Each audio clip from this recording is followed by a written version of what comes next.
Performance anxiety doesn't just kick in for actors in the unknown circumstances of an audition.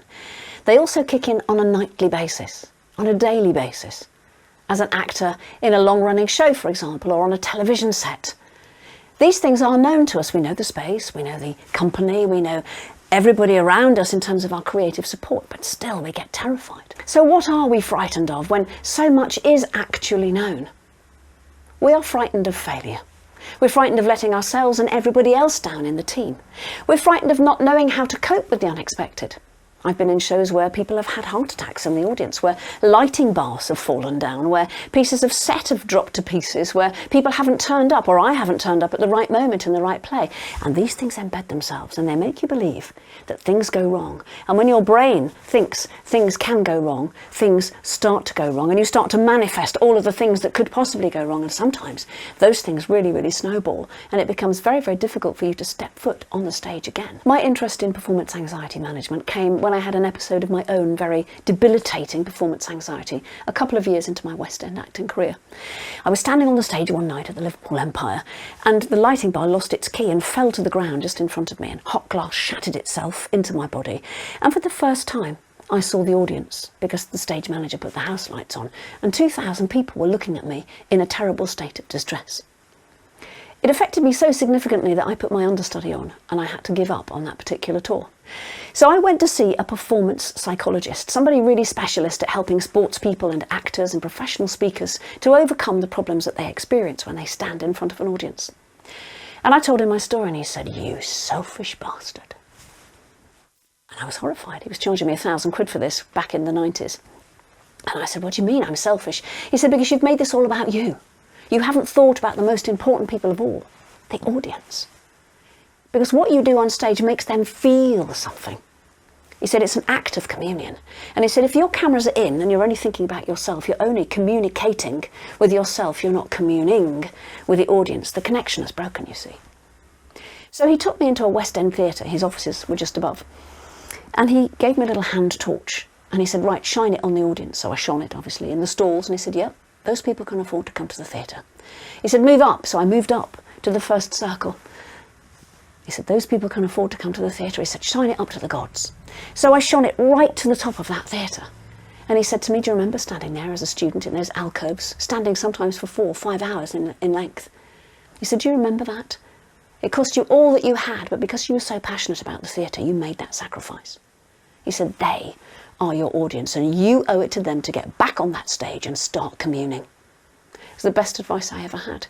And it really, really helped me to understand the business of being an actor. When we feel nerves, it is selfish because we're absorbed entirely in our own psychological and physical processes. We need to think about shining that light on the audience and thinking about their experience and the privilege that we have of doing this wonderful job. You will have heard the phrase, "You're a pushover." And bullies tend to focus in on people with diminutive physicality, people who shrink in and apologise and keep their head under the parapet. That's what happens to us when we feel performance anxiety. We become a pushover, and the audience can see it, and things will go wrong because nothing is going right in the body to help us to recover. So I want you to think of avoiding that, and I want you to sort out your gait.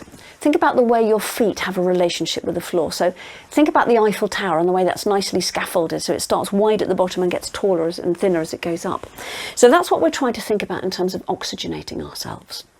A nice, heavy, grounded stature. If you think about a sumo wrestler, they're incredibly strong, but their strength and their authority comes from their heaviness, their weightiness. It's really, really difficult to push someone over when they're really grounded and oxygenated. The pushover is what performance anxiety looks like. It's full of tension and it's full of vulnerability. Things will and do go wrong. If you're nice and oxygenated and you're there, just offering yourself to the audience, that's gravitas. That's power on stage. That's the ability that you have to take and hold space. That can only come through that physical reprogramming of relaxation through the body. And then everything else in the brain, everything else that you've remembered and rehearsed will just remain where it is. And it will do its job for you. The ritual of composure techniques are really important to being able to manage on a long-term basis your performance anxiety and to head it off at the pass. So you're thinking about making that body nice and heavy and relaxed. Think sumo rather than the pushover that we've talked about in the previous parts of this clip. Think also about embedding the composure techniques of the breath regulation, the box breath, the 4-4-4-4 technique, or the 4-7-8 or 9 technique.